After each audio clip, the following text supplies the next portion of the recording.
आप सभी का बहुत बहुत स्वागत है आपके अपने YouTube channel study with Vinod Garhwal पर। मैं विनोद गढ़वाल हाजिर हूं आज एक नए टॉपिक एक नए चैप्टर के साथ। आज की इस क्लास में हम कक्षा 12वीं की राजनीति विज्ञान विषय को कवर करेंगे।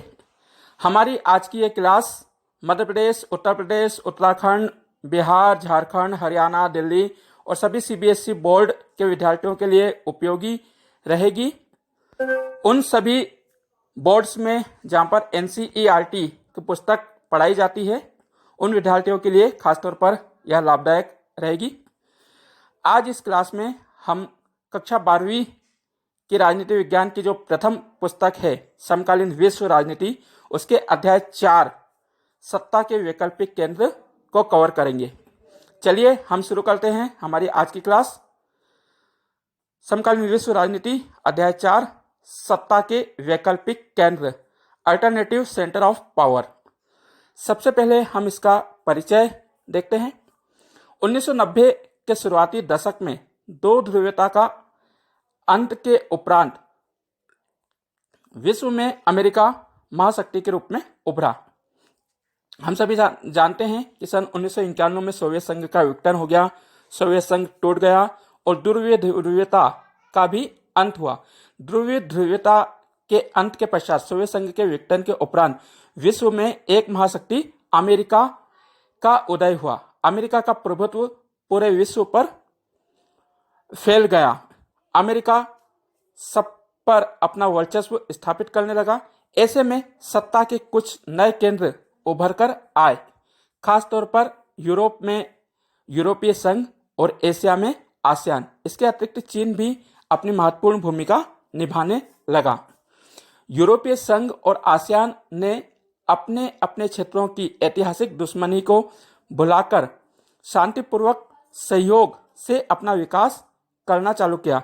इन दोनों ही संगठनों ने क्षेत्रीय समस्याओं का समाधान, जो क्षेत्रीय विवाद थे, उनको शांतिपूर्वक सुलझाया और अपने विकास का मार्ग प्रशस्त किया। दोनों ही क्षेत्रीय संगठनों ने विश्व राजनीति पर अपनी अहम भूमिका निभाते हुए एक क्षेत्र संगठन के रूप में स्थापित होने का कार्य किया। चीन ने आर्थिक रूप से उभरकर विश्व राजनीति पर नाटकीय प्रभाव छोड़ा। इस अध्याय में हम इन्हीं सत्ता के वैकल्पिक केंद्र जैसे यूरोपीय संघ, आसियान और चीन की विशेष तौर पर चर्चा करेंगे और जानेंगे कि किस तरीके से इन्होंने विश्व राजनीति पर अपनी पहचान बनाई और कैसे ये सत्ता के केंद्र के रूप में उभरने का कार्य कर रहे हैं।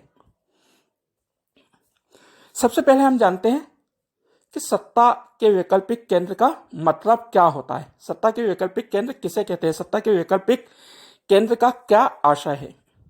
देखिए, सत्ता का वैकल्पिक केंद्र उसे कहा जाता है जब कोई देश या संगठन भविष्य में महाशक्ति बनने वाला होता है, या कुछ ऐसे क्षेत्र या संगठन जो कि भविष्य में महाशक्ति बनने वाले हैं और जिनकी वर्तमान में बहुत अहम भूमिका है। फिलहाल विश्व में कुछ ऐसे क्षेत्रीय संगठन या देश हैं जो विश्व में भविष्य में अपना वर्चस्व स्थापित कर सकते हैं और विश्व राजनीति में अमेरिका के बराबर खड़े हो सकते हैं। उन सभी क्षेत्रों को, उन सभी संगठनों को, उन सभी देशों को हम महाशक्ति बनते हुए देख सकते हैं। तो कुछ ऐसे देश या क्षेत्रीय संगठन जो कि भविष्य में महाशक्ति बन सकते हैं, उन्हें ही सत्ता के केंद्र कहा जाता है। आई होप आप समझ गए होंगे। अब आपकी किताब जो होती है शुरू, वो हम देखते हैं। दूसरे विश्व युद्ध के बाद यूरोप की आर्थिक व्यवस्था को काफी नुकसान हुआ। देखिए, विश्व में अब तक दो विश्व युद्ध हुए हैं। पहला विश्व युद्ध 1914 से 1918 के मध्य हुआ। दूसरा विश्व युद्ध 1939 से 1945 के बीच हुआ। जो दूसरा विश्व युद्ध हुआ उससे यूरोप को काफी नुकसान हुआ। यूरोप अत्यधिक प्रभावित हुआ क्योंकि यूरोप एकदम बीच में पड़ता है। हमने देखा कि दूसरा विश्व युद्ध जब हुआ तो इसकी समाप्ति के उपरांत विश्व में शीत युद्ध का आरंभ हुआ। विश्व दो गुटों में बंट गया और इसका जो बंटवारा हुआ वो यूरोप के जर्मनी से ही प्रारंभ हुआ। तो यूरोप का जो जर्मनी देश है, इस जर्मनी देश की राजधानी है बर्लिन, और बर्लिन में एक बहुत बड़ी दीवार खड़ी की गई जिसे बर्लिन की दीवार के नाम से जानते हैं। तो इस बर्लिन की दीवार की एक ओर पश्चिमी यूरोप रहा जो कि अमेरिकी खेमे में शामिल हुआ, और दूसरी ओर पूर्वी यूरोप जो कि सोवियत संघ के खेमे में शामिल हुआ। तो विश्व जो है दो गुटों में बंट गया, यानी कि पूरा यूरोप जो है वो दंगल का मैदान बना, लड़ाई झगड़ों का अखाड़ा बन गया, जिस कारण यूरोप को अत्यधिक नुकसान हुआ। यूरोप की आर्थिक व्यवस्था प्रभावित हो गई। यूरोप के देशों को आर्थिक सहायता पहुंचाने के लिए उनकी आर्थिक जो नुकसान हुआ था, उनको जो आर्थिक नुकसान हुआ था उसकी भरपाई के लिए अमेरिका ने मार्शल योजना को आरंभ किया। अब ये मार्शल योजना क्या थी, किसे मार्शल योजना कहा जाता है? तो देखिए, दूसरे विश्व युद्ध में यूरोप के देशों को जो नुकसान हुआ था उनकी आर्थिक स्थिति को मजबूत करने के लिए अमेरिका ने मार्शल योजना का प्रारंभ किया। मार्शल योजना के तहत अमेरिका ने खूब पैसे इन देशों को दिए, विशेष करके पश्चिमी यूरोप के जो देश थे उनको काफी आर्थिक सहायता दी। लगभग 12 अरब डॉलर रुपए की आर्थिक सहायता इन देशों को की। तो इसे ही मार्शल योजना कहा जाता है। आई होप समझ गए होगे। आप नहीं समझे हो तो चलिए एक बार और मैं बताता हूं। दूसरे विश्व युद्ध के बाद यूरोप को काफी आर्थिक नुकसान हुआ, उसकी अर्थव्यवस्था खराब हो गई, बर्बाद हो गई। अमेरिका द्वारा पश्चिमी यूरोप के देशों को आर्थिक रूप से सशक्त करने के लिए, आर्थिक रूप से मदद करने के लिए उन्हें जबरदस्त आर्थिक सहायता प्रदान की गई। आर्थिक मदद जबरदस्त तरीके से अमेरिका ने उपलब्ध कराई। अमेरिका द्वारा जो जबरदस्त आर्थिक मदद की गई पश्चिमी यूरोप के देशों को, यही मार्शल योजना कहलाती है। तो अब तो आप समझ गए होंगे मार्शल योजना, यानी कि अमेरिका ने जो जबरदस्त मदद दी पश्चिमी यूरोप के देशों को, उसे ही हम मार्शल योजना कहते हैं। इस मार्शल योजना के तहत सन 1948 में यूरोपीय आर्थिक सहयोग संगठन की स्थापना की गई। इसके एक वर्ष बाद सन 1949 में यूरोपीय परिषद बनाया गया।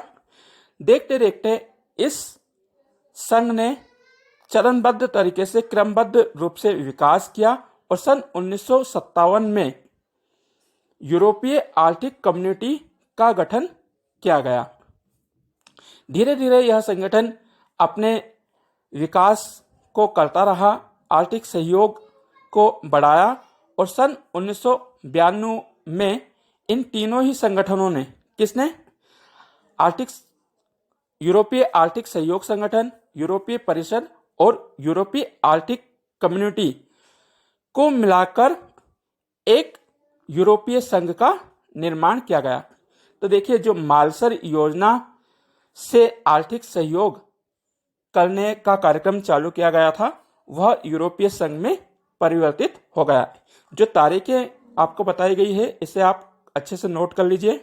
सन 1948 में यूरोपीय आर्थिक सहयोग संगठन बनाया गया। एक वर्ष बाद सन 1949 में यूरोपीय परिषद का गठन किया गया। 1957 में यूरोपीय इकोनॉमिक कम्युनिटी का गठन किया गया और सन 1992 में यूरोपीय संघ बनाया गया। तो अब हम देखते हैं यूरोपीय संघ क्या है, किसे यूरोपीय संघ कहते हैं। तो एक ऐसा क्षेत्रीय संगठन जो कि यूरोप के कुछ देशों को मिलकर बनाया गया था, उसे ही यूरोपीय संघ कहा जाता है। ठीक है, कुछ देशों का मिलकर बनाया गया क्षेत्रीय संगठन यूरोपीय संघ कहलाता है। इसमें विशेष करके यूरोप के देश शामिल हैं। यूरोपीय संघ की स्थापना जो है मुख्यतः 6 यूरोपीय देशों ने की थी। इन्हें इसके संस्थापक सदस्य कहा जाता है।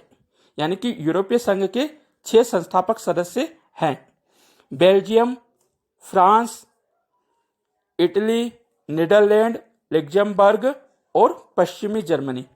इन 6 देशों ने यूरोपीय संघ की स्थापना की। यूरोपीय संघ का उद्देश्य था क्षेत्र का तेजी से आर्थिक विकास करना, आपसी सहयोग से समस्याओं का समाधान करना और समान विदेश नीति का निर्माण करना। तो यूरोपीय संघ जो है वो निरंतर विकास करता रहा। धीरे धीरे इसमें कई और देशों को शामिल किया गया। देखिए, अब यूरोपीय संघ जो बनाया गया था वो शुरुआती दौर में एक आर्थिक संस्था के रूप में निर्मित किया गया था। इसका जो निर्माण किया गया था वो आर्थिक सहयोग को बढ़ाने के लिए किया गया था।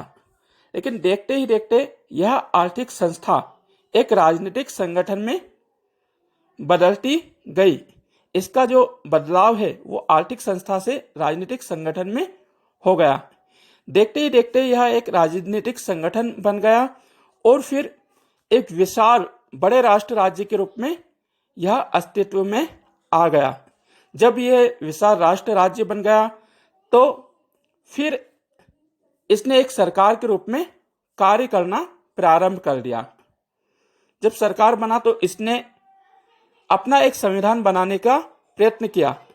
सन 2003 में कोशिश की कि अपना एक संविधान बनाया जाए, लेकिन यूरोपीय संघ अपना संविधान बनाने में नाकाम रहा। यह संविधान बनाने में असफल रहा। किंतु फिर भी यूरोपीय संघ का अपना झंडा, गान, स्थापना दिवस एवं मुद्रा है। यूरोपीय संघ का देखिए अपना एक झंडा है। किसी देश या संगठन का झंडा हो सकता है या किसी का नहीं भी होता है, लेकिन यूरोपीय संघ का अपना एक झंडा है। इसका अपना एक राष्ट्र ध्वज है। इसका अपना एक स्थापना दिवस है और इसकी एक साझा मुद्रा है। इसकी जो मुद्रा है उसे यूरो कहा जाता है। क्या कहा जाता है? यूरो। आप इसे लिख लीजिए कि यूरोपीय संघ की साझा मुद्रा का नाम यूरो है। ठीक है, तो यूरोपीय संघ जो है वो स्थापित हो गया, बन गया। आई होप कि आपको यहां तक समझ में आया होगा। यहां पर मैं सभी विद्यार्थियों से एक निवेदन करना चाहूँगा जो आज मुझसे पहली बार जुड़े हैं कि वे मेरे चैनल को सब्सक्राइब करें, बेल आइकन का बटन अवश्य दबा दें। घंटी दबाने का फ़ायदा ये होगा कि आपको नए वीडियो अपलोड होने का नोटिफिकेशन मिल जाएगा और आप समय पर उन वीडियो को सुन सकेंगे। यदि वीडियो पसंद आ रहा हो तो अभी इसे लाइक करें, अधिक से अधिक शेयर करें और कमेंट करके मुझे अपनी राय दें कि आपको वीडियो कैसा लग रहा है। चलिए अब हम देखते हैं कि इसकी क्या विशेषताएं हैं, यूरोपीय संघ की क्या खासियतें हैं, यूरोपीय संघ में कौन कौन सी विशेषताएं देखने को मिलती है। तो एक संगठन के रूप में यूरोपीय संघ बहुत महत्वपूर्ण है। इसका आर्थिक, राजनीतिक, कूटनीतिक प्रभाव देखने को मिलता है। हम इसे बिंदुवार देखते हैं। नंबर 1, आर्थिक स्थिति। यूरोपीय संघ की आर्थिक स्थिति बहुत मजबूत है। वर्ष 2016 में यह विश्व की सबसे बड़ी दूसरी अर्थव्यवस्था के रूप में उभर कर सामने आया। नंबर 2, सकल घरेलू उत्पाद, जीडीपी जिसका कहा जाता है। तो यूरोपीय संघ का सकल घरेलू उत्पाद वर्ष 2016 में 17,000 अरब डॉलर से भी ज्यादा है। ठीक है, तो 17,000 अरब डॉलर बहुत ज्यादा होता है। तो यह बहुत बड़ा सकल घरेलू उत्पाद है। लगभग अमेरिका के बराबर इसका सकल घरेलू उत्पाद है और यह उत्पादन के क्षेत्र में बहुत अग्रणीय है, जिसके दम पर यह विश्व में अपनी धौंस स्थापित कर सकता है। नंबर 3, साझा मुद्रा। यूरोपीय संघ की अपनी एक साझा मुद्रा है जिसे यूरो कहा जाता है। प्रत्येक देश की एक मुद्रा होती है, जैसे हमारे भारत की रुपया है, अमेरिका की डॉलर है, किसी देश की दिनार है तो किसी की यन है।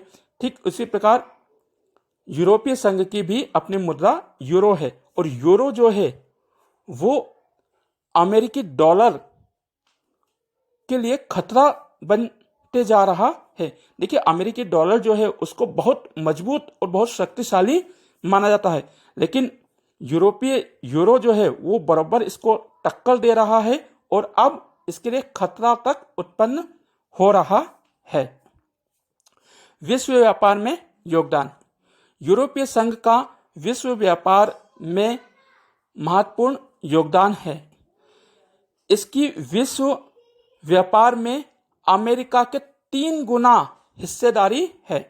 अमेरिका जितना व्यापार करता है उससे 3 गुना यह व्यापार विश्व में करता है, और अपने इसी विश्व व्यापार में महत्वपूर्ण भूमिका के कारण यह अमेरिका और चीन के साथ पूरे धौंस के साथ दमदारी से बात करता है।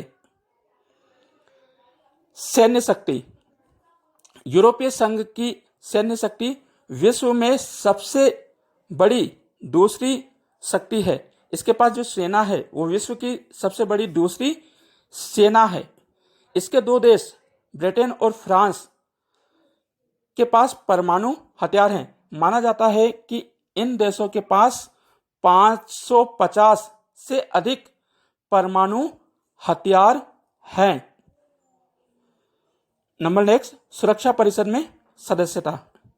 यूरोपीय संघ के 2 देश ब्रिटेन और फ्रांस संयुक्त राष्ट्र संघ की सुरक्षा परिषद के स्थायी सदस्य हैं। कई अन्य देश सुरक्षा परिषद के अस्थायी सदस्य भी हैं, जिसके कारण ये विश्व में कई नीतियों को प्रभावित करता है। उदाहरण के लिए ईरान पर अमेरिकी हमले ने इसकी नीतियों को प्रभावित किया है। वहीं चीन में मानव अधिकार उल्लंघन और पर्यावरण नष्ट के क्षेत्र में भी इसने कूटनीति के सहारा लेते हुए सैनिक धमकी नहीं दी, बल्कि कूटनीतिक और आर्थिक निवेश का इस्तेमाल करके अपनी भूमिका का परिचय दिया है। अंतरिक्ष और संचार के क्षेत्र में स्थान। यूरोपीय संघ का अंतरिक्ष एवं संचार के क्षेत्र में विश्व में दूसरा स्थान है। यह सभी क्षेत्रों में अपनी उल्लेखनीय भूमिका निभाते हुए सत्ता के वैकल्पिक केंद्र के रूप में उभरा है। तो ये सारे ही पॉइंट आप बहुत अच्छे से याद कर लीजिए, बहुत महत्वपूर्ण है। अब देखिए, हर चीज के 2 पक्ष होते हैं, सिक्के के 2 पहलू होते हैं। कोई गुण होते हैं तो कुछ दोष भी होते हैं, कुछ विशेषताएं हैं तो कुछ कमियां भी हैं। तो अब हम देखते हैं यूरोपीय संघ की क्या कमियां हैं, इसमें क्या खामियां हैं, इसके क्या दोष हैं। तो यूरोपीय संघ अपनी आर्थिक, राजनीतिक, कूटनीतिक, सामाजिक प्रभाव के बावजूद इसमें कई कमियां हैं जिसे हम बिंदुवार देखते हैं।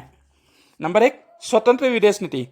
यूरोपीय संघ में शामिल सभी देशों की अपनी स्वतंत्र विदेश नीति है, जिसके चलते ये अपने अपने हित को अपने हिसाब से साधते हैं। नंबर 2, रक्षा नीति।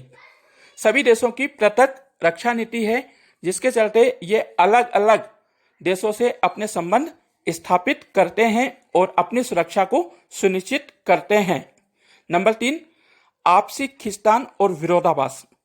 यूरोपीय संघ में शामिल सभी देशों के मध्य आपसी वैमनस्य देखने को मिलता है। इनमें आपसी खींचतान एवं विरोधाभास देखने को मिलता है। उदाहरण के लिए इराक पर जब अमेरिकी हमला हुआ तो ब्रिटेन के प्रधानमंत्री टोनी ब्लेयर अमेरिका के साथ खड़े हुए दिखाई दिए, लेकिन जर्मनी और फ्रांस ने अमेरिका द्वारा की गई कार्रवाई का घोर विरोध किया। वहीं पर कुछ अन्य देश अमेरिकी हमले के पक्ष में रहे। स्पष्ट होता है कि इन देशों में आपसी तालमेल की कमी है, खींचतान है और विरोधाभास भी देखने को मिलता है। सर्वमान्य मुद्रा का अभाव, जैसा अभी हमने देखा कि इसकी एक साझा मुद्रा है जिसे यूरो कहा जाता है, तो यूरो को लेकर यूरोपीय संघ के देशों में सर्वमान्यता नहीं है। स्वीडन और डेनमार्क यूरो का विरोध करते हैं। स्वीडन और डेनमार्क ने तो मैस्टेट संधि तक का विरोध किया है। यह मैस्टेट संधि वही है जिसके तहत यूरोपीय संघ का निर्माण किया गया था। तो डेनमार्क और स्वीडन सीधे तौर पर कहते हैं कि हम यूरो का विरोध करेंगे, हम हमारे देश में यूरो को नहीं चलने देंगे। नए सदस्यों की सदस्यता पर असहमति, यूरोपीय संघ के सभी देशों में नए सदस्यों को लेकर असहमति है। विशेष करके सोवियत संघ के विघटन के उपरांत जो सदस्य राष्ट्र इसके सदस्य बने हैं उनको लेकर कई देश सहमत नहीं है। यूरोपीय संघ से कई देश असहमत रहे हैं। आप याद रखिए कि इसी वर्ष 31 जनवरी 2020 को ब्रिटेन यूरोपीय संघ से हट गया है। जो ब्रिटेन है वो अब यूरोपीय संघ का सदस्य नहीं रहा है। यूरोपीय संघ के जो कुल मिलाकर 28 सदस्य थे, वर्तमान में इसकी सदस्य संख्या ब्रिटेन के हटने के पश्चात 27 हो गई है। तो आप ये चीज विशेष तौर पर याद रखें कि 31 जनवरी 2020 को ब्रिटेन यूरोपीय संघ से अलग हो गया है। अब ब्रिटेन यूरोपीय संघ का सदस्य नहीं रहा है। तो प्रिय विद्यार्थियों, यहाँ पर हमारा यूरोपीय संघ जो है वो समाप्त होता है और मुझे उम्मीद है कि आपको आज की क्लास बहुत अच्छी लगी होगी, मज़ा आया होगा। यदि मज़ा आया हो, वीडियो पसंद आया हो तो प्लीज़ वीडियो को अभी लाइक करें, अधिक से अधिक शेयर करें और कमेंट करके मुझे ज़रूर बताएं कि आपको हमारी क्लास कैसी लगी है। चैनल को सब्सक्राइब नहीं किया है तो प्लीज़ इस समय चैनल को सब्सक्राइब करें। अब आप मेरे प्रश्नों को नोट करें जिनका उत्तर आप कमेंट बॉक्स में मुझे करके बता सकते हैं। प्रश्न क्रमांक 1, मालसर योजना कब बनाई गई? प्रश्न क्रमांक 2, यूरोपीय परिषद का गठन कब किया गया? प्रश्न क्रमांक 3, वर्ष 2016 में यूरोपीय संघ का सकल घरेलू उत्पाद कितना था? प्रश्न क्रमांक 4, कौन से 2 देश सुरक्षा परिषद के सदस्य हैं? यूरोपीय संघ के कौन से 2 देश सुरक्षा परिषद के सदस्य हैं? और नंबर 5, यूरोपीय संघ से कौन सा देश जनवरी 2020 में अलग हुआ है? यूरोपीय संघ का कौन सा देश जनवरी 2020 में यूरोपीय संघ से अलग हुआ है? अब मुझे इजाज़त दीजिए, आज के लिए इतना ही। मिलते हैं इसी अध्याय को आगे करेंगे नेक्स्ट क्लास में। तब तक के लिए इजाज़त दीजिए। अगले क्लास में हम आसियान को पढ़ेंगे। आज के लिए इतना ही। आप सभी को नमस्कार, धन्यवाद and thank you for watching my YouTube channel. जय हिंद, जय भारत। Pause button.